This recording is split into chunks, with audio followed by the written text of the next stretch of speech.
Nós temos percebido que nas últimas aulas das EBDs e também nos cultos, a gente está tendo bastante orientação prática, não é? A respeito da igreja, a respeito da nossa postura como cristãos, do relacionamento que nós temos em todas as esferas, não é? E falamos há algum tempo atrás sobre como a igreja pode ser vacinada contra as heresias, contra os hereges, contra os falsos mestres, né? Na EBD retrasada.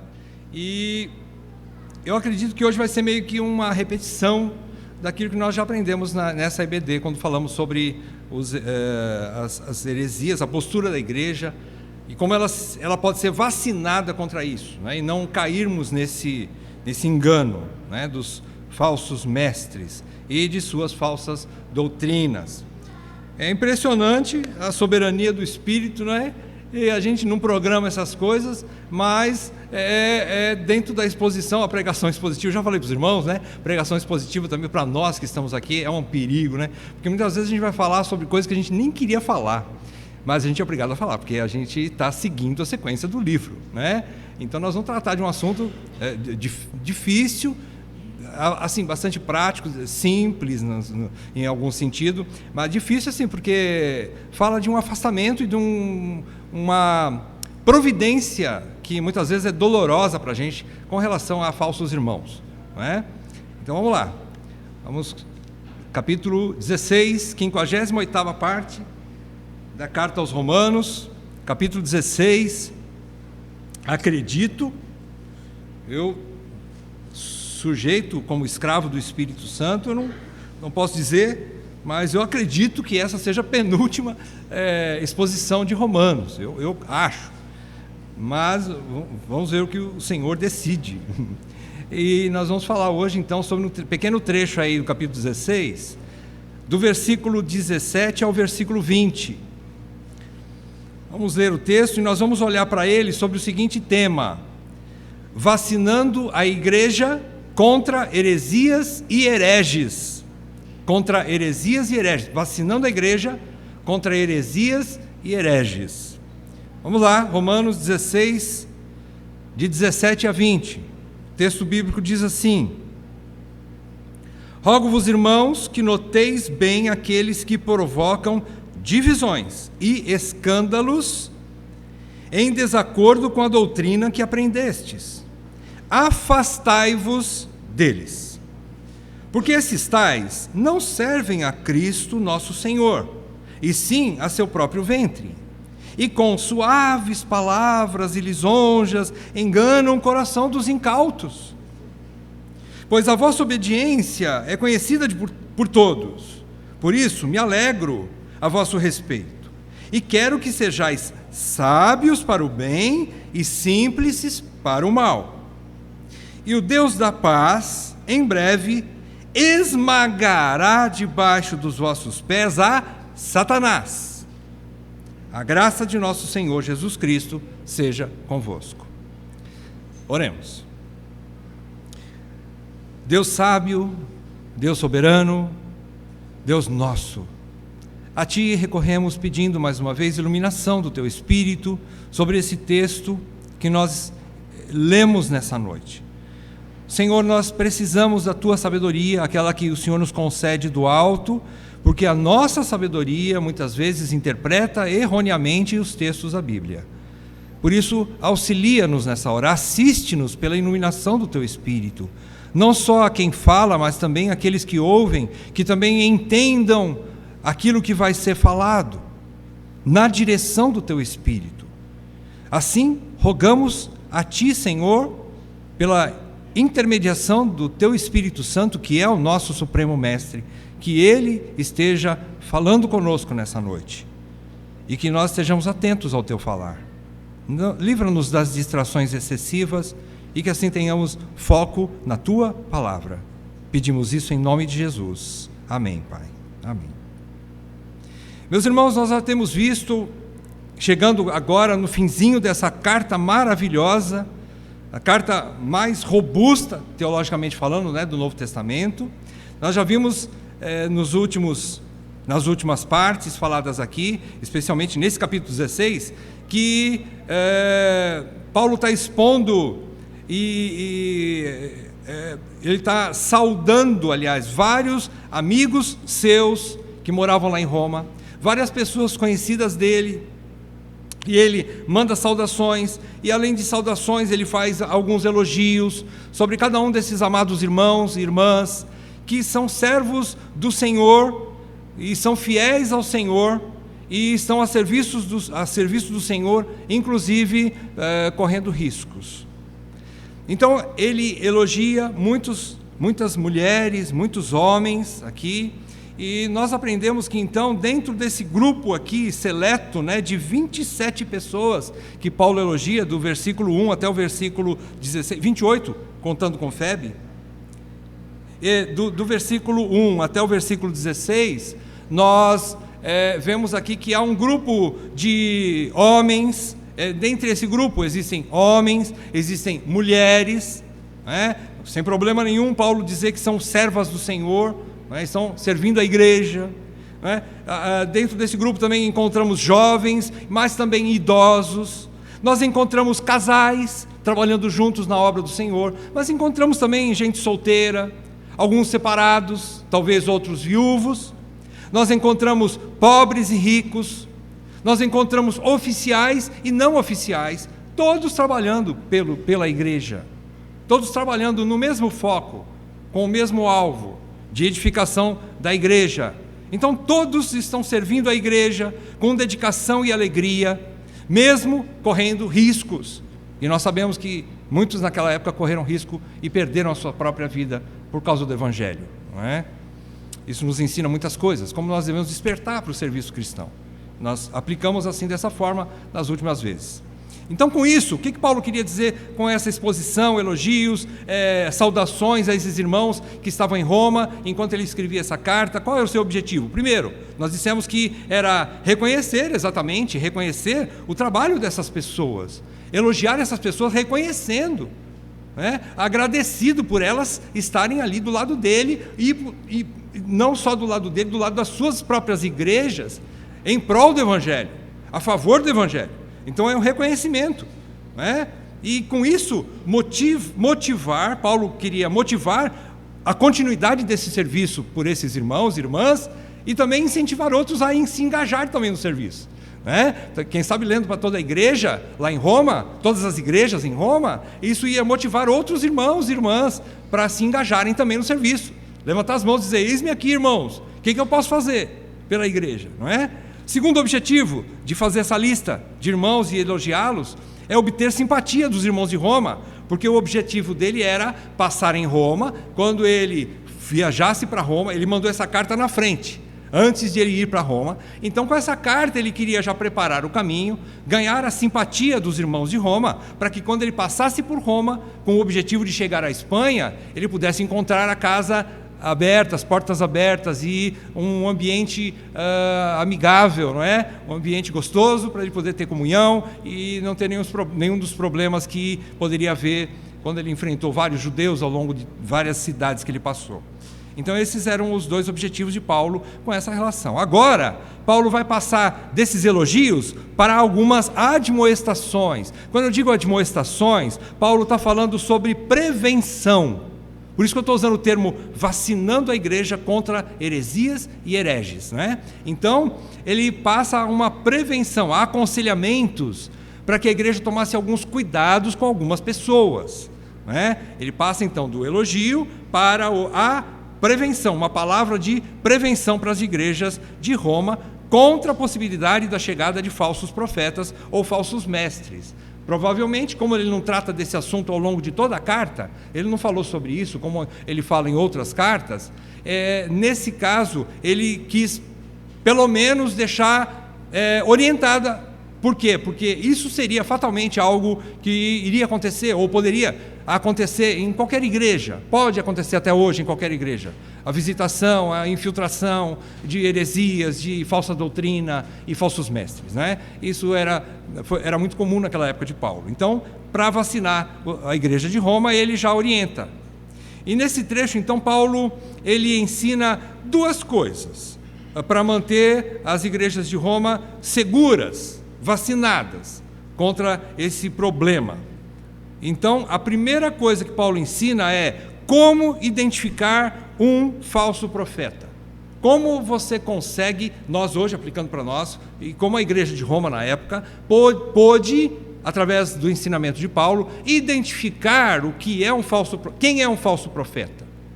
Segunda coisa que Paulo ensina é como reagir diante desses falsos profetas. O que vamos fazer com esses falsos profetas?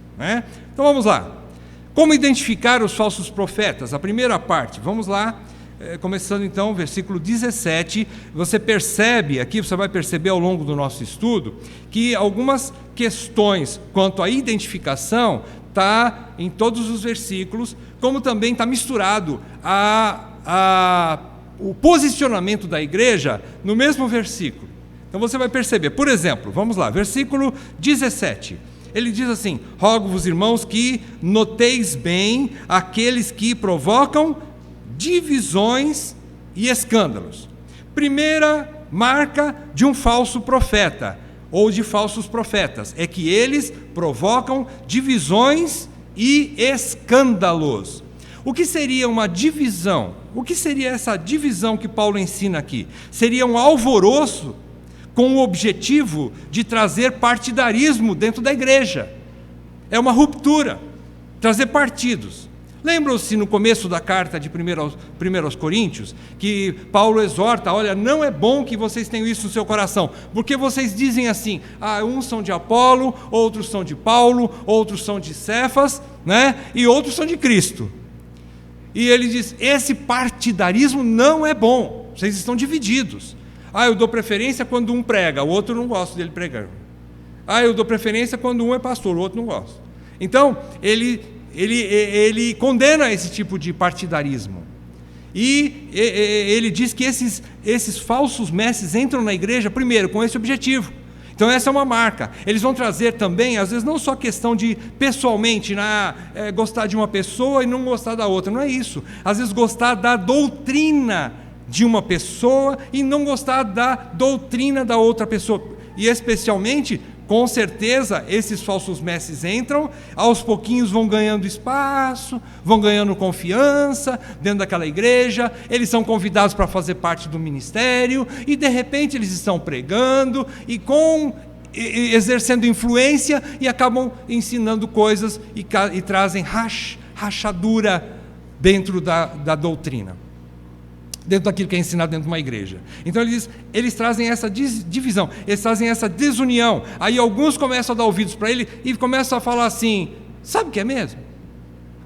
Sabe o que é mesmo? Olha, ele diz que homossexualismo não é pecado, e é verdade, A gente não pode condenar o homossexualismo, não é verdade? E fica nessa, e deixa a doutrina, que é a luz dos cristãos, como nós dissemos na EBD passada, lâmpada para os nossos pés é a tua palavra, não o que eu penso, mas é a tua palavra. A tua palavra diz que o homossexualismo é pecado, Estou dando um exemplo apenas, para a gente. E só que algumas igrejas ficam divididas, Aí já traz divisão. Alguns vão para o partido daquele que é bonzinho, é liberal.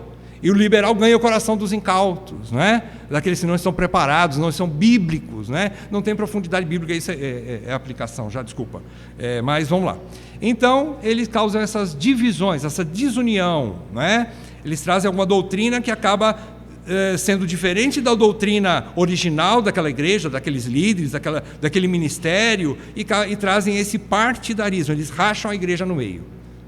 Segunda coisa que eles promovem são escândalos. O que são escândalos? Escândalos são imoralidades contaminadoras. Eles dizem que esses escândalos é como se fosse uma pedra de tropeço para derrubar os crentes que são incautos. Vocês viram que ele usa essa palavra? Talvez você não tenha essa palavra na tua tradução, mas incautos aqui que você encontra no versículo 18, significa, o termo grego é akakos, é não, e kakos é maldade, é aquele que não vê maldade.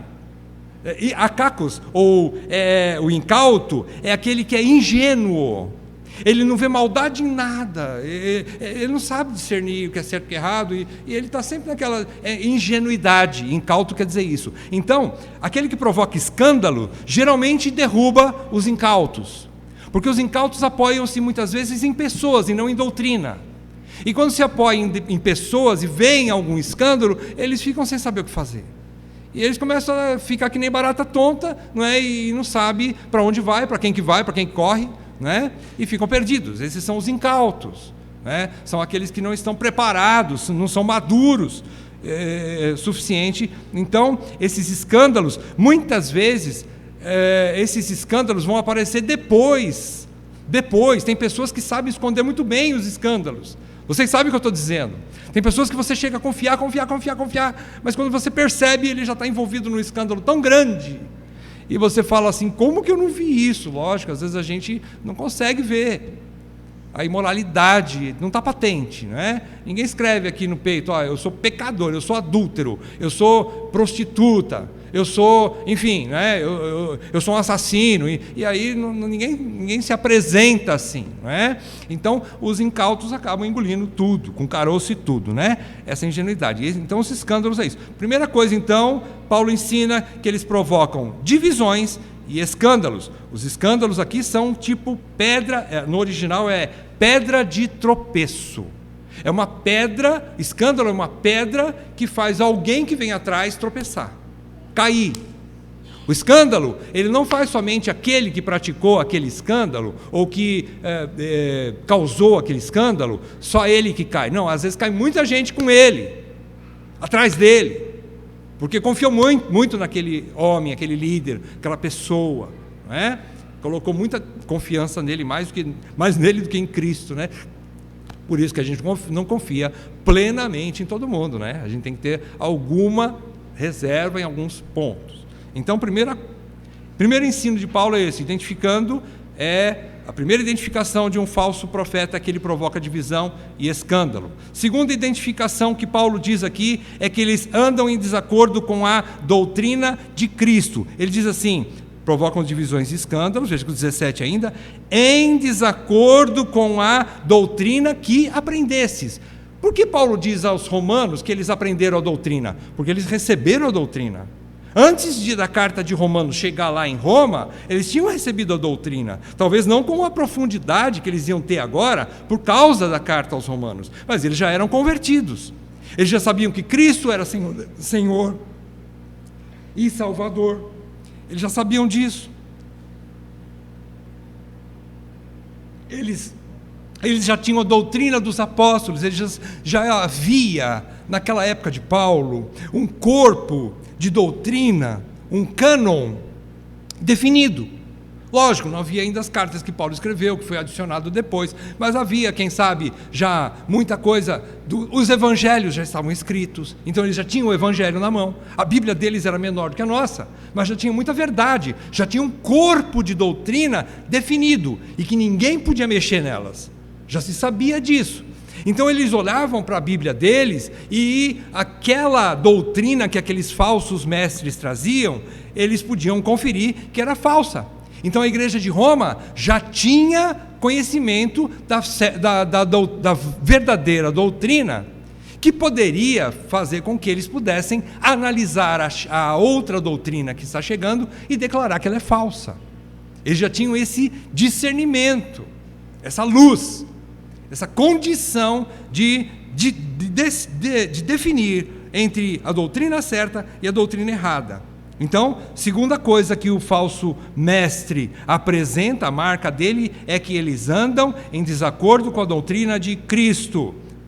É a doutrina aqui de Cristo, a doutrina que Paulo está falando, é a doutrina dos apóstolos, e a doutrina de Paulo está em acordo com a doutrina dos apóstolos. Ele chega a falar no versículo 25, nós vamos estudar na próxima pregação, se Deus assim permitir, que ele diz, versículo 25 aqui do capítulo 16 mesmo, ora, aquele que é poderoso para vos confirmar segundo o meu evangelho. Ué, Paulo escreveu algum evangelho? Não, ele não escreveu nenhum evangelho, mas o mesmo evangelho de Lucas, o mesmo evangelho de João, o mesmo evangelho de Mateus, de Marcos, é o evangelho de Paulo.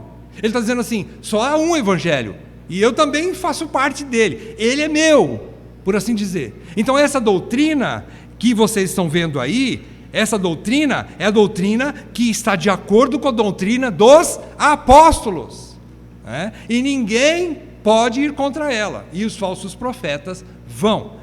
Algum jeitinho eles vão dar para interpretar alguns textos daquela doutrina e vão fazer um desvio. Vão fazer um desviozinho. Hoje é um pequenininho, amanhã é um gigante, mas desvios que vão levar para a queda, para a apostasia, né? Então ele diz aqui, esse é o problema do falso mestre, né? E que não concordam com o verdadeiro evangelho, que já era um corpo de verdades definido, corpo de verdades definido. Terceira marca do falso profeta é que eles são interesseiros. Eles têm interesse próprio, não servem a Cristo. Ele diz aqui no versículo 18: porque esses tais não servem a Cristo nosso Senhor, e sim a seu próprio ventre. O que quer dizer servir ao seu próprio ventre? Quer dizer que eles querem... na época de Paulo, o ventre era considerado como o coração. O ventre era se referia às necessidades mais básicas do ser humano. E hoje, se a gente for traduzir na necessidade mais básica, naturalmente falando, a gente vai chegar à definição de dinheiro. O dinheiro compra tudo, tipo assim, o dinheiro compra tudo. Isso aqui que Paulo quis dizer, jogando para nosso entendimento hoje, esses falsos profetas, eles querem, na verdade, dinheiro. Eles querem enriquecer-se. Eles estão pensando em si mesmos, eles são interesseiros. Então eles não estão com o objetivo de servir a Cristo nem a igreja. E a palavra que servir, a palavra doulos, ela é escravo de si mesmo, significa escravo de si mesmo. Ou seja, eles são escravos da sua própria barriga, como Paulo diz aqui, né? Do seu ventre. Por quê? Porque o ventre é que manda neles. Eles fazem tudo, eles são capazes de fazer coisas fantásticas, entre aspas, para poder satisfazerem-se a si mesmos. A si mesmos. Eles são capazes de fazer coisas que a gente nem imagina. Então é isso que Paulo está querendo dizer aqui.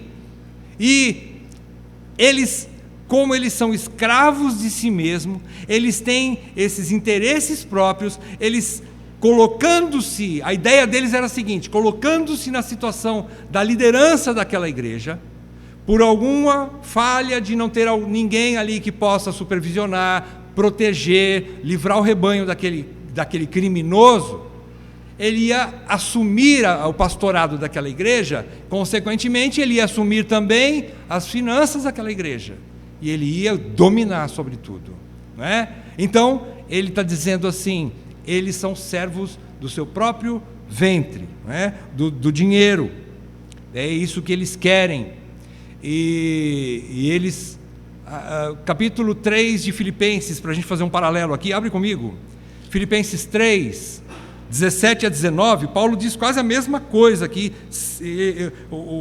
a colocação de servir ao próprio ventre, ele faz a mesma colocação em Filipenses 3, 17 a 20, ou 17 a 19, ele diz assim: irmãos, sede imitadores meus, observai os que andam segundo o modelo que tendes em nós, ou seja, tem alguns irmãos que são padrão para vocês seguirem. Olhem para nós. Porém, versículo 18: pois muitos andam entre nós, dos quais repetidas vezes eu vos dizia, e agora vos digo até chorando, que são inimigos da cruz de Cristo. Por quê? Aí ele vai explicar o versículo 19. O destino deles é a perdição, o Deus deles é o ventre, e a glória deles está na sua infâmia, visto que só se preocupam com as coisas terrenas. Então esses homens só se preocupam com as coisas terrenas. Eles querem ajeitar a situação para fazer com que as convicções humanas que ele tem, filosóficas que ele tem, as ideologias que ele tem, se posicionem acima da doutrina, a ponto de que ele possa mudar o ponto de vista da igreja. Já não é mais uma cosmovisão cristã, no sentido de olhar o mundo segundo Deus. Agora é olhar Deus segundo o mundo. Eles invertem isso. Eles têm essa capacidade de inverter a visão dele e dos seus discípulos, por assim dizer, né? Então eles têm essa capacidade. Então eles são interesseiros. Quarto ponto é que eles são dissimulados. O que é uma pessoa dissimulada? É uma pessoa fingida, é uma pessoa falsa, não é? Ele é amiguinho de todo mundo, no sentido enquanto ele tem interesse naquela pessoa, mas depois ele dá o bote, como se fosse uma serpente, né? Então ele é dissimulado, eles são bajuladores educados, que enganam os incautos, aqueles que não veem maldade em nada, são tão ingênuos que não sabem, que engole tudo, sabe? Está sempre com a boca aberta, mesmo que for veneno, ele vai deixando colocar dentro da boca dele, né? E assim os incautos, né? Então, eles são dissimulados, esses falsos mestres, e eles se apresentam com palavras piedosas, com palavras religiosas, eles se apresentam bem, né? Eles têm capacidade de enganar, não é? De fazer esse jogo, esse teatro, e eles têm capacidade de conquistar a mente dos incautos, que não são poucos, infelizmente. É? Eles têm essa capacidade, e eles exercem essa má influência e acabam desencaminhando essas pessoas que entram na lábia deles. Então Paulo está falando para ele: tome cuidado, não é? Eles provocam essas divisões, escândalos, eles estão, segundo ponto, eles andam em desacordo com a doutrina. E às vezes eles não são literalmente contrários, de dizem assim, ó, a Bíblia não vale nada. Não, a Bíblia está certa, mas esse ponto aqui da doutrina é perfeito, irmão, mas, quando ele vem com mas, você já fica com o pé atrás. Ele vai tirar alguma coisa, vai acrescentar alguma coisa. Cuidado, né? Então, ele está dizendo que eles provocam divisões e escândalos, eles andam em desacordo com a doutrina, eles são interesseiros, e agora eles são dissimulados, eles são muito bonzinhos. Eles não são pessoas que dizem a verdade, por isso eles são dissimulados, por isso eles são falsos, não é? E existe gente assim na história. Existe um fato na história da Reforma, que uma pessoa, um falso mestre desse aqui, ele se apresentou na época justamente de Lutero e de Calvino, na época em que a reforma protestante estava iniciando. Obrigado. Ficou jóia. A reforma protestante, quando ela começou, apareceram alguns, e um dos mais famosos falsos profetas, eu não me recordo o nome agora dele, mas a descrição que foi feita dele é a seguinte: é que ele era um homem educado, extremamente educado, cortês e gentil. Era um homem extremamente letrado.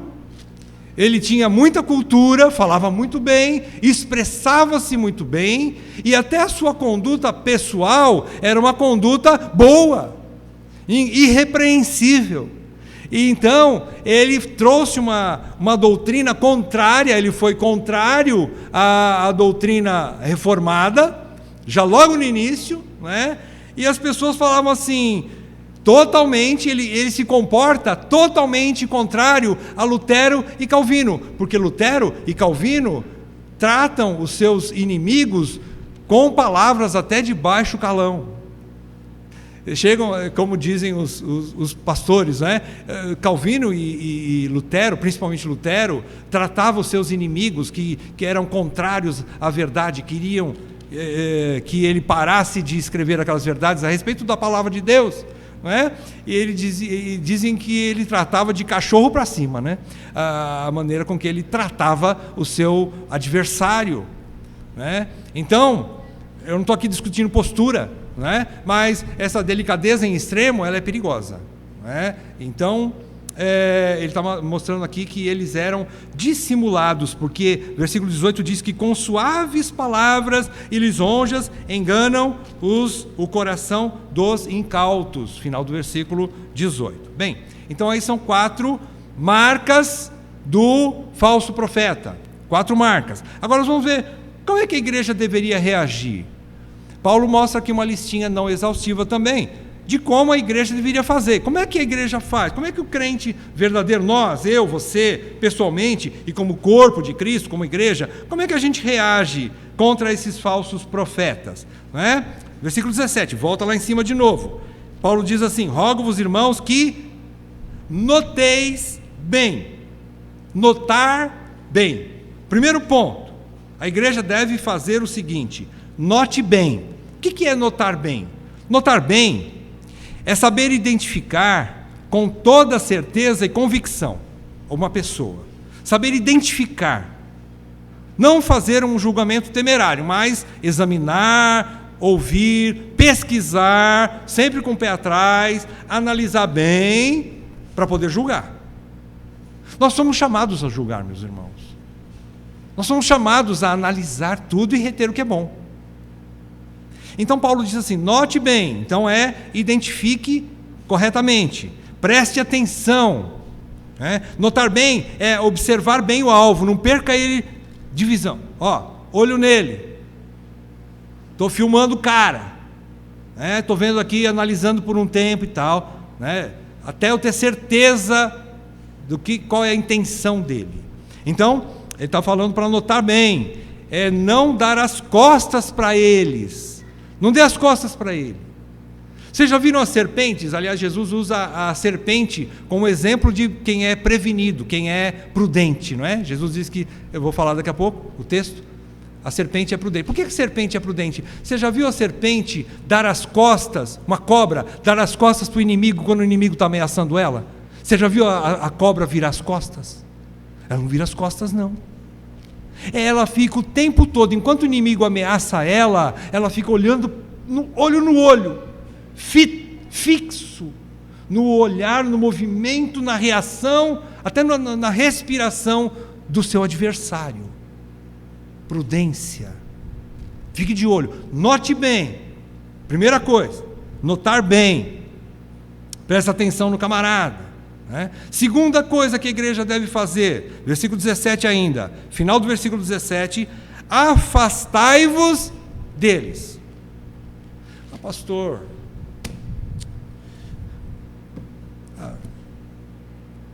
e o amor? Pastor, eu vou jogar minha Bíblia fora.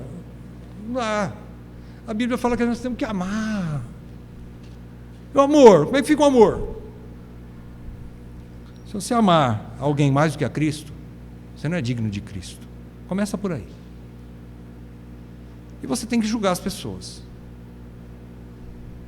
Você pode até amar, mas você não vai ter comunhão. Você pode até amar, mas você tem que tomar cuidado. Você pode até amar, mas você não vai ter envolvimento e entrar na dele.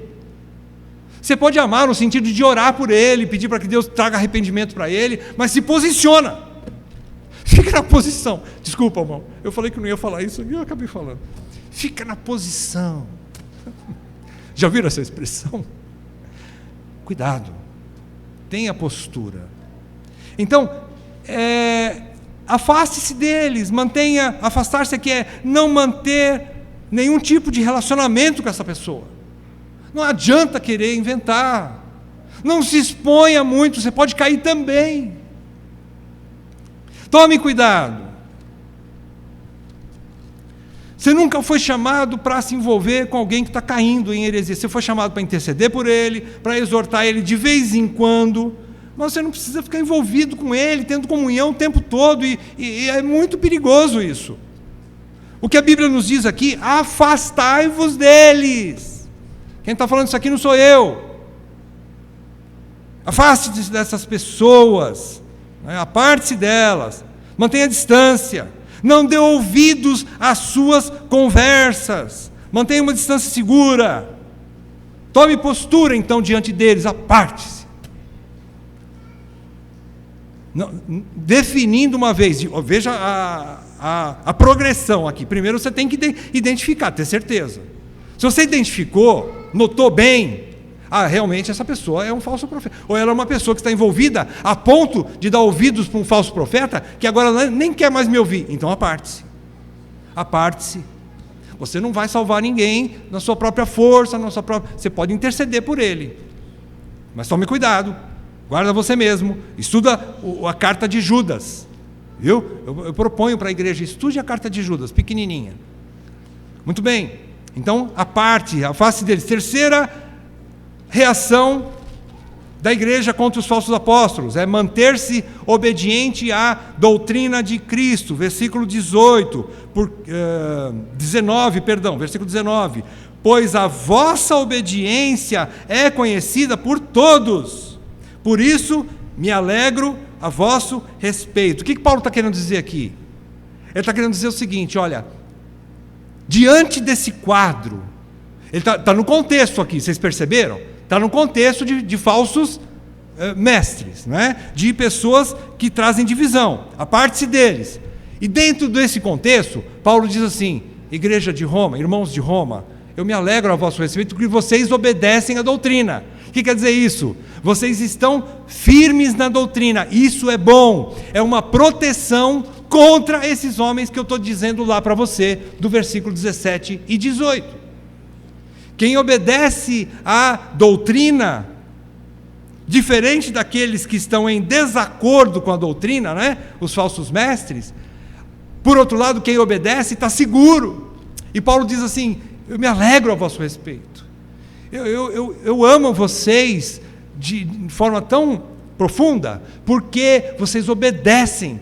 E obedecer a palavra de Deus nos faz fortes, sabia? Não é só ouvir, mas também praticar. Ouvir é uma coisa. Tiago diz assim, quem ouve e não pratica é semelhante àquele homem que chega até diante do espelho, olha para ele, mas não toma uma posição.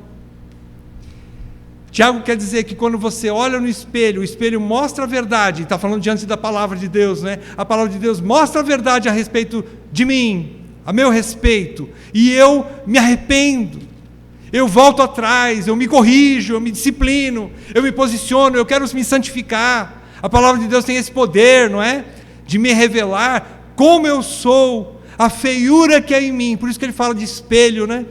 E uma vez eu descobrindo isso, o que eu vou fazer? Eu vou tentar me santificar, eu vou tentar me embelezar conforme Cristo. Não adianta ficar só ouvindo, mas tem que praticar, colocar em prática. É isso que, então, Paulo está querendo dizer. Vocês são obedientes. Então, essa é a terceira postura que eu peço para vocês. Fiquem assim.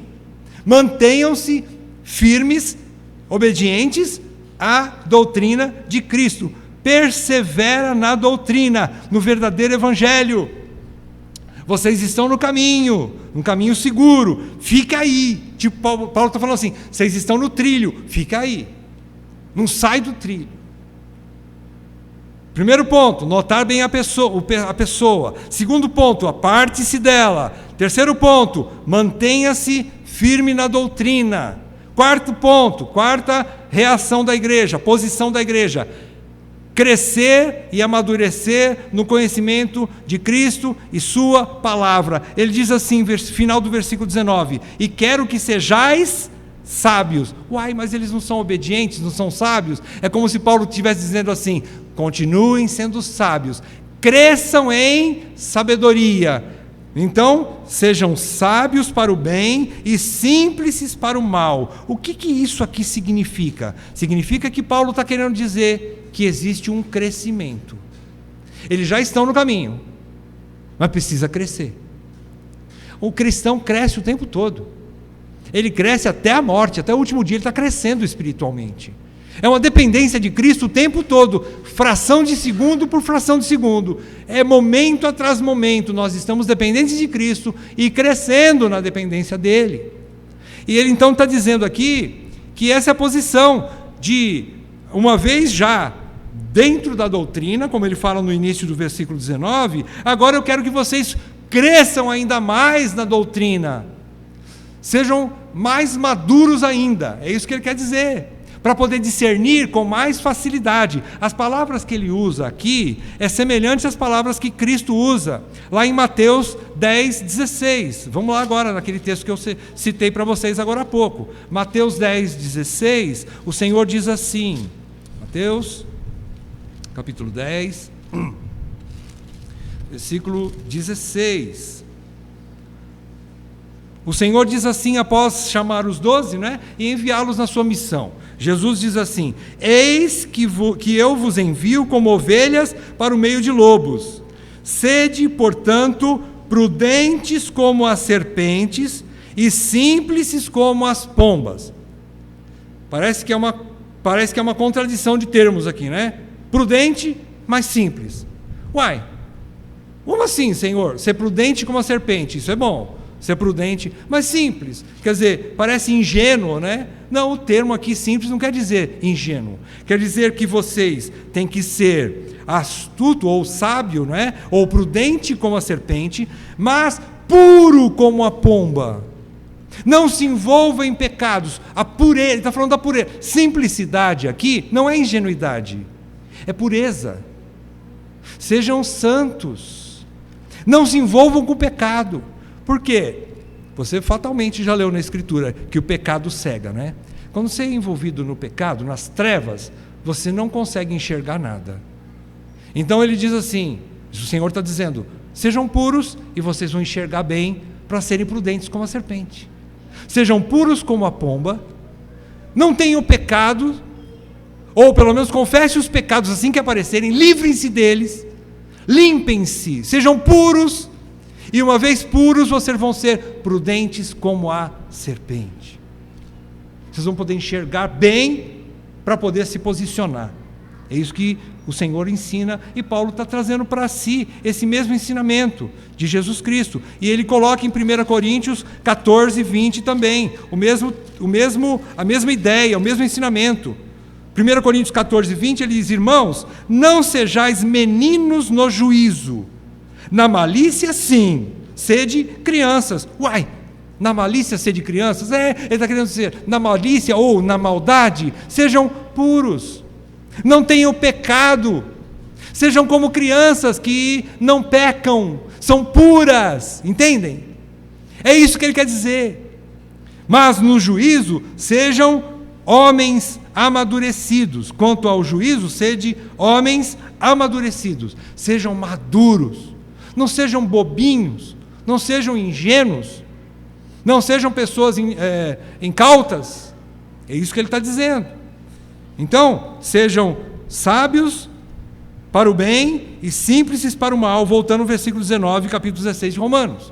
Né? Então, firmando aqui o ensino de Paulo, é que você tem que crescer. Você está no caminho, mas você precisa continuar crescendo. Para você ser mais maduro cada vez mais. Por quê? Porque também, o mal também está cada vez mais evoluído nesse sentido, né? Nós somos prova disso. Pastores dentro de igreja estão criando novas doutrinas e colocando no corações de incautos que a Bíblia precisa ser atualizada. E com isso, muita gente foi atrás dele. E eu sou feliz por ter notícias. Eu faço parte de um grupo que eu acompanho a história de várias igrejas históricas, e uma delas é a Batista. Eu fiquei contente em poder receber um documento de que a Confederação Batista do Estado de São Paulo e a Associação de Pastores Batistas de São Paulo tomaram uma posição contra, ou pedindo esclarecimentos quanto a, agora, não só a posição do pastor Ed Renekiewicz, mas também quanto à igreja dele. Por quê? Porque eles levam o nome de Igreja Batista. Eles são filiados à Convenção Batista Paulista.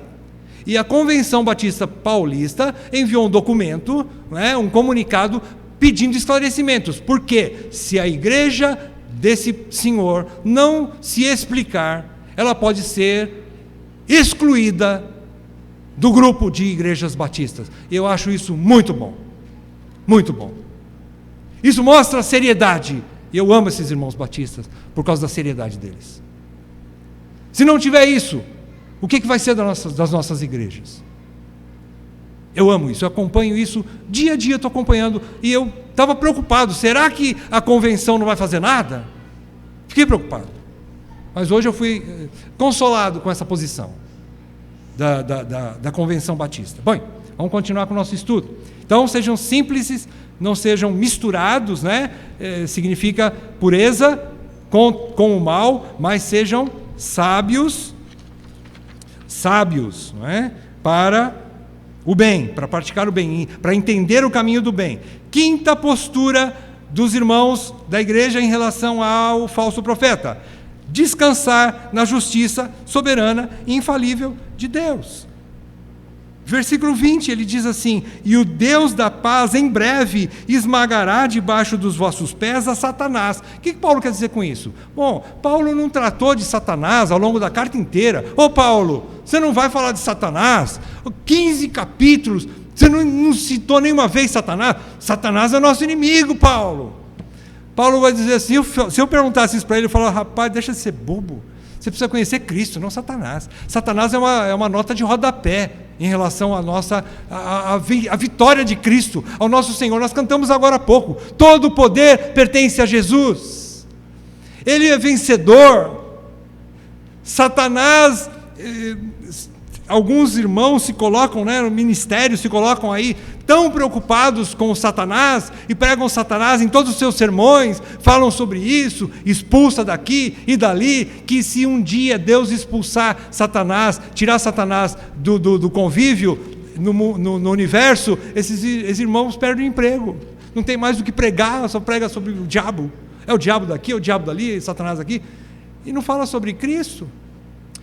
Então ele mencionou agora, no finzinho da carta, uma rodinha sobre Satanás. E diz ainda que aí a rodinha e a declaraçãozinha sobre Satanás é que ele vai ser esmagado. Não é que nós estamos ignorando os seus ardis, não é isso.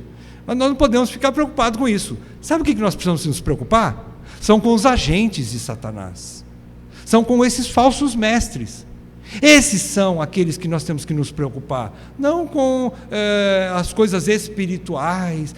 Que ele pode tomar o corpo de alguém, pode, com a permissão de Deus, com certeza. Senão ele não pode tocar num fio de cabelo de um eleito. Saiba disso. E Paulo está dizendo assim, em breve ele vai... Por que Paulo está fazendo essa declaração? Que ele está dizendo assim, olha, não adianta brigar peito a peito, encarar o falso profeta a ponto de sair nas vias de fato com ele. Não é brigando. A nossa luta, como dizem Efésios, a nossa luta não é contra sangue ou carne. Não é que eu vou brigar com o homem, não é que eu vou discutir com o homem, entrar em confronto com ele, pelas redes sociais também, não é bater boca, não é juntar um monte de gente para pegar ele de pau na rua. Não é isso. Ele está falando assim, descanse, porque Satanás vai ser em breve esmagado debaixo dos pés de quem? Da igreja. Com referência àquilo que o Senhor falou lá em Gênesis. Ele disse que ele ia levantar o filho da mulher, a sua descendência iria esmagar a cabeça da serpente, esse Satanás aqui. Quem é a descendência da mulher? O descendente, da mulher. Quem é o descendente da mulher? Cristo. E quem é Cristo em sua plenitude? Cristo e a igreja. Cristo vai esmagar Satanás com seus pés e nós estamos no colo do nosso Cristo, junto com ele, esmagando Satanás com os nossos pés, junto com os de Cristo. Então ele diz isso aqui, não é para você tirar vingança, não é para você ir lá discutir com o homem, não faça isso. Deixa para Deus, Ele é o juiz e vingador. Coloque esse homem nas mãos de Deus. Identifica ele, aparte-se dele,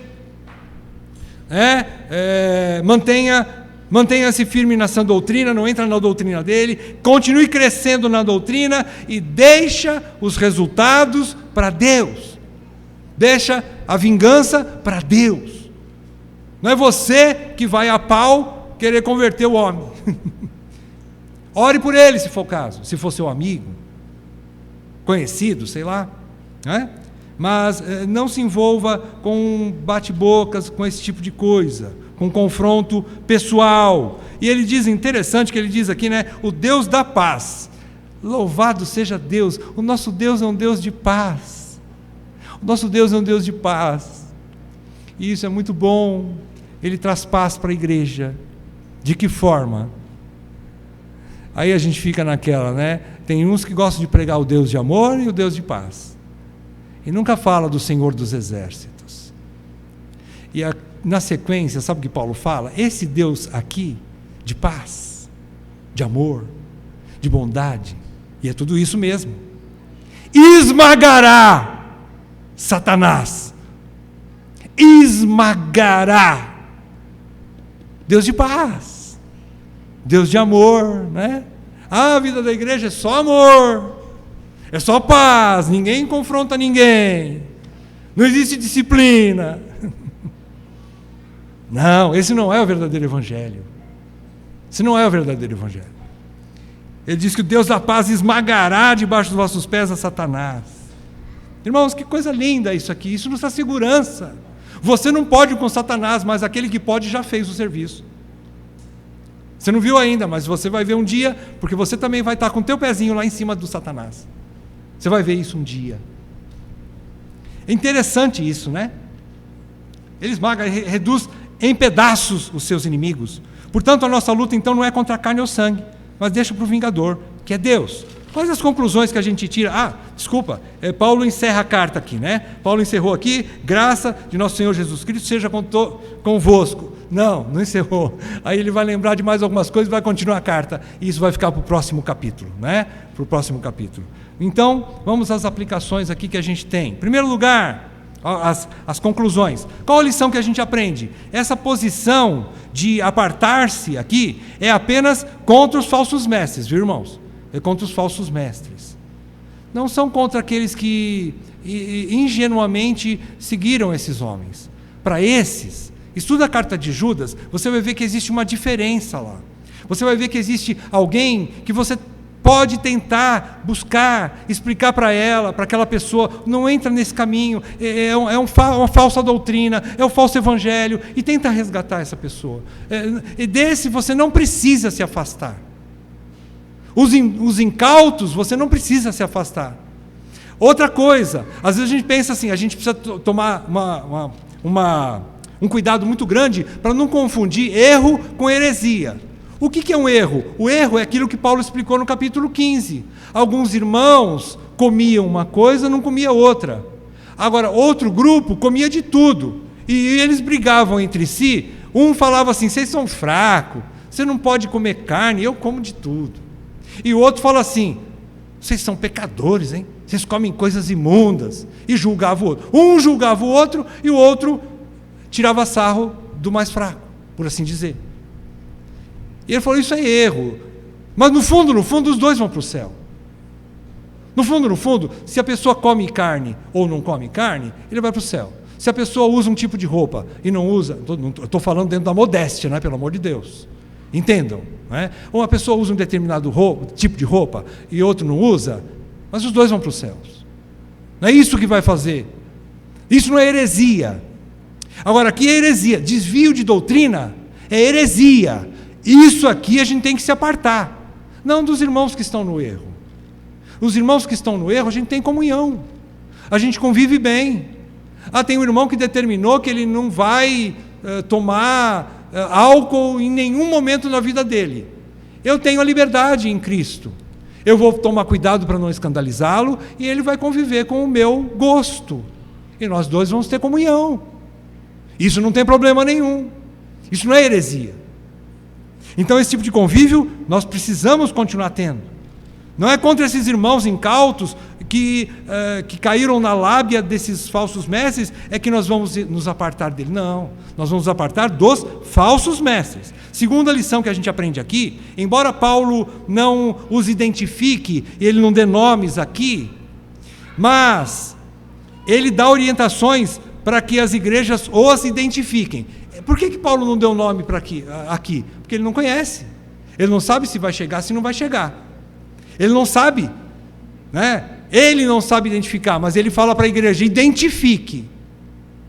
E uma vez identificado, vocês têm que se alertar uns aos outros. Não é ficar escondendo assim: eu estou vendo que aquele irmão lá está com uma falsa doutrina, nossa, e aquela minha amiga lá está entrando na dele, né? Ora, chega na tua amiga e fala: cuidado que esse homem é um falso profeta. Irmão, mas o que é isso? Sim, faça isso, é amor, isso é amor. Faça isso. Olha só, nesse trecho aqui, nós não vemos Paulo dar nome aos bois, mas é necessário muitas vezes denunciar os falsos mestres, para proteger também os menos antenados, né? Os menos ligados, às vezes alguns que estão distraídos. Às vezes é necessário falar nomes. Veja 1 Timóteo 1, 18 a 20. 1 Timóteo 1, 18 a 20. Se você... Eu vou ler aqui. 1 Timóteo 1, 18 a 20 diz assim, vou ler rápido. Este é o dever de que te encarrego, ó filho Timóteo, segundo as profecias de que antecipadamente fosse objeto. Combate firmado nelas o bom combate, mantendo fé e boa consciência, porquanto alguns, tendo rejeitado a boa consciência, vieram a naufragar na fé. Versículo 20, presta atenção agora. E dentre esses se contam Himeneu e Alexandre. Ele apontou, ele deu nome, ele mostrou quem é quem. Himeneu e Alexandre, os quais entreguei a Satanás. Paulo, nada amável, Paulo. Sim, com o herege a gente não pode ser bonzinho, não. Não engula essa, meus irmãos. Himeneu e Alexandre, os quais entreguei a Satanás, para serem castigados, a fim de não mais blasfemarem. Depois você vai até 2 Timóteo, capítulo 2. Paulo não gastava palavras não, e elogios para esses homens, né? Elogios entre aspas, né? 2 Timóteo 2, 16 a 20. Evita igualmente os falatórios inúteis e profanos, pois os que deles usam passarão a impiedade ainda maior. Além disso, a linguagem deles corrói como câncer, olha o perigo, entre os quais se incluem Himeneu e Fileto. Estes se desviaram da verdade, asseverando que a ressurreição já se realizou e estão pervertendo a fé de alguns. Então ele dá nome às pessoas. E ele diz, versículo 19, entretanto o firme fundamento de Deus permanece tendo este selo. Olha o firmamento de Deus. O Senhor conhece os que lhe pertencem, e mais, aparte-se da injustiça todo aquele que professa o nome do Senhor. Aparte-se da injustiça. Ora, numa grande casa não há somente utensílios de ouro e de prata, há também de madeira e de barro, alguns para honra e outros, porém, para desonra. Paulo não poupou, não. Ele falou assim, alguns são vasos bonitos, são de honra, dentro da mesma casa. Outros são pinico, não serve para nada. Vasos para desonra. Irmão, se nós não soubermos identificar quem é quem, nós vamos cair. Então ele mostra aqui, sem nenhum problema, e falar o nome das pessoas. Para Tito ele também fala, eu não vou ler, se você quiser ler em casa, Tito 1, de 10 a 16, leiam em casa, Tito 1, de 10 a 16. Terceira coisa que a gente aprende aqui, Paulo não se preocupou com o diabo, então nós já falamos ao longo de toda essa carta, então a igreja não precisa ter tanta preocupação também. Isso já foi falado, vamos pular. Nós vamos nos preocupar então com os seus agentes, com as pessoas que estão usadas por Satanás para distorcer a palavra de Deus. Esses sim nós vamos nos preocupar com eles e proteger a igreja, não é? Aplicações, o que a gente aplica? 2 aplicações. Primeira, cada um de nós, como discípulos de Cristo, precisamos ter bem definida em nossas mentes a doutrina de Cristo, a sã doutrina.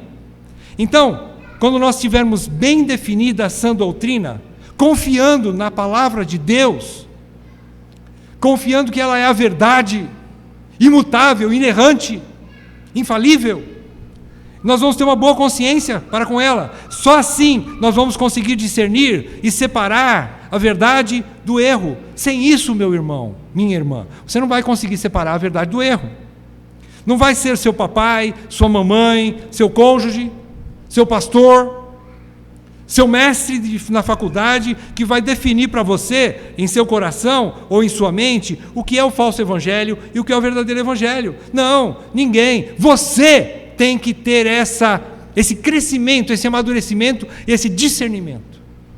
É você que tem que exercitar isso. É isso que só vai ser possível você chegar nesse ponto, eu chegar nesse ponto, com um profundo conhecimento pessoal das Escrituras. Eu preciso estudar as Escrituras, eu preciso meditar nas Escrituras, eu preciso me afundar nas Escrituras, cada vez mais, comer das Escrituras. Você precisa disso. Só assim nós vamos ter esse crescimento e ter também uma vida de aplicação dela na minha vida. Aprender das Escrituras e obedecer às Escrituras em todas as áreas da minha vida. Eu preciso aplicar. Até onde você já aprendeu das Escrituras? Você não aprendeu tudo, nem eu. Mas até onde nós já aprendemos, vamos andar nelas. Vamos obedecê-las. E nós vamos então ter discernimento. Irmãos, isso é muito importante. É só isso que vai fazer com que nós não caiamos nas lábias, nas palavras muito adocicadas desses falsos mestres. Irmãos, eu presenciei há muitos anos atrás um caso desse. Chegou uma família para mim, e o pai, né, o marido, e chegou assim, e eu tive exortando o irmão que estava afastado um período e não estava congregando, e eu fui conversar com ele, e ele diz, não, eu e minha esposa, e tinha um menininho pequenininho, e ele chegou, irmão, nós não estamos mais congregando, porque assim, olha, tem muitos irmãos indo lá em casa, a gente estuda a Bíblia junto. Eu falei, mas, bom, não é da nossa igreja. De onde que é? Olha, eu não sei também de que igreja. Eu falei, mas você não sabe nem como é que é o nome deles, né, de onde eles vêm? Sim, são os irmãos do Testemunha de Jeová. Que discernimento é esse? O anticristo está indo pregar o evangelho dentro da casa dele, ele não sabia. Eram os Testemunhos de Jeová, então os irmãos estão indo lá falar comigo. Irmãos, é tragicômico, né, como dizem. É uma tragédia cômica, porque os Testemunhas de Jeová são o próprio anticristo. Esse irmão não estava sabendo disso e abriu as portas para os irmãos entrarem dentro da casa dele. Que falta de discernimento, irmãos, isso é perigoso. Por quê? Porque não conhece as Escrituras. Não sabe discernir entre o certo e o errado. São incautos.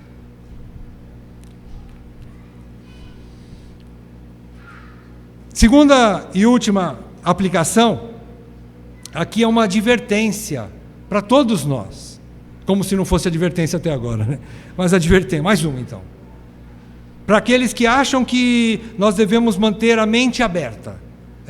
Para aquele que não tem freio, a porta da minha casa não tem chave, qualquer um entra a hora que quer, sai a hora que quer.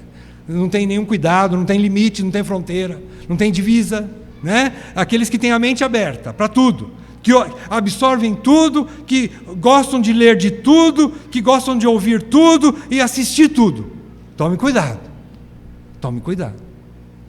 Eu não sei a proporção aqui, mas eu imagino que uma proporção muito maior do que a gente ouve a nível de coisas que se dizem evangélicas, seja a nível de livros, seja a nível de pregações na internet, seja a nível de cultos televisionados ou palestras televisionadas que se dizem evangélicas. Eu acho que uma proporção maior do que a verdadeira é a falsa, é o falso. Tome cuidado, tudo que você assiste. Vou falar mais outra aqui, com o próprio Nicodemos, ele menciona, né, que ele se sentiu até lisonjeado, né, quando uma vez ele recebeu um Twitter de uma irmã, e depois de uma palestra dele, essa irmã escreveu e ficou muito agradecida pela palestra do Augusto Nicodemos, e falou assim: pastor, olha, Meus 2 maiores pregadores aqui no Brasil é você, Augusto Nicodemos e Edir Macedo. Disse o Nicodemos que ele se sentiu lisonjeado, né? E aí ele menciona: que discernimento essa irmã tem? Nenhum discernimento. Come de tudo, deixa entrar de tudo, não aparta-se de nada, né? Tudo é bom, não, mas está falando de Deus, é bom. Ele está abrindo a Bíblia, é bom. Não tem discernimento. Falta a Bíblia. Falta crescimento espiritual. Então, esse discernimento, é isso que a teologia... Então, irmãos, quando a gente se aprofunda em teologia aqui, quando a gente ouve coisas profundas, como o Rodrigo às vezes expõe, difíceis até de compreender, de acompanhar lá no catecismo, olha que o catecismo breve, né? Imagina se fosse o catecismo maior, né? É o breve. E às vezes ainda tem coisas tem mesmo. Mas é a nossa salvação, irmãos. Quem acha que teologia não serve para nada, está enganado. A teologia nos salva do engano. É lógico, nós não estamos entrando em coisas profundas. O certo é chegar aqui e esmiuçar a teologia para que todos nós compreendamos, não é? Ninguém vai falar termos profundos aqui, coisas acadêmicas e tão profundas em teologia. Não, nós vamos trocar em miúdos, mas é importante. Estudar a Bíblia e estudar teologia é importante. E isso, então, nos ensina a nós apartarmos do que é duvidoso. E, então, nos leva a ter um amor mais maduro, saber o que é amar e amar de maneira correta. E isso é desenvolvimento também por causa da teologia, por causa da biblicidade que nós temos, o envolvimento com a Bíblia. Não é? Aí o amor nosso fica também um amor maduro, e você não tem mais aquele amor natural, não posso me apartar, porque isso não parece amor. Não, você tem que se apartar. Não é? E assim vai, muitas coisas desse gênero. Por último, eu vou dizer para você, não seja então ingênuo a ponto de correr risco de desobedecer à sã doutrina e flertar com a apostasia. Quando você não tem profundidade bíblica e você não sabe discernir entre o certo e o errado, entre o verdadeiro e o falso evangelho. Graças a Deus, pela graça de Deus, lógico, foi o Espírito Santo que mostrou para cada um de nós aqui o verdadeiro evangelho. Eu não tenho mérito em conhecer o verdadeiro evangelho. Agora eu tenho sim que me aplicar em continuar conhecendo o verdadeiro evangelho. Por quê? Porque é uma ordem de Deus. Continue crescendo no conhecimento de Deus. Cresçam na graça e no conhecimento do nosso Senhor Jesus Cristo. É uma ordem bíblica. Eu tenho que continuar. Cristo abriu minha visão, a tua visão, para você enxergar a verdade, enxergar o verdadeiro evangelho e se posicionar e sair do lugar que você estava, que era um falso evangelho. Graças e glórias a Deus. Agora, uma vez já conhecendo isso, fique firme. De que jeito? Estude a palavra, continue estudando com a igreja, participe das reuniões e cresça no conhecimento de Cristo. E você vai estar vacinado contra a heresia e os falsos, e os hereges, falsos mestres. Não é? Vamos orar? Senhor Deus, nós te louvamos pela graça recebida de podermos te conhecer a tua palavra, a inerrante palavra de Deus, que é a verdade, aquela que nos santifica, aquela que nos salvou e aquela que abriu os nossos olhos. Obrigado, Espírito Santo, porque o Senhor fez isso, aplicando a tua palavra aos nossos corações. E somente a ti nós damos honras e glórias e toda a nossa gratidão. Mas, Senhor, eu também quero pedir por mim e por todos os meus amados irmãos aqui nessa noite e aqueles que ainda vão nos ouvir, que o Senhor esteja trazendo temor de Deus aos nossos corações, para que nós possamos nos posicionar diante dos falsos mestres, para que nós possamos nos apartar deles, para que nós possamos estar firmes na sua sã doutrina e nunca nos desviemos dela, Senhor. Por favor, preserva isso em nós, preserva a tua igreja nos trilhos da verdade, para que ela nunca se aparte, e livra-nos da apostasia que está batendo a nossa porta. Nós te pedimos isso, em nome de Jesus. Amém, Pai.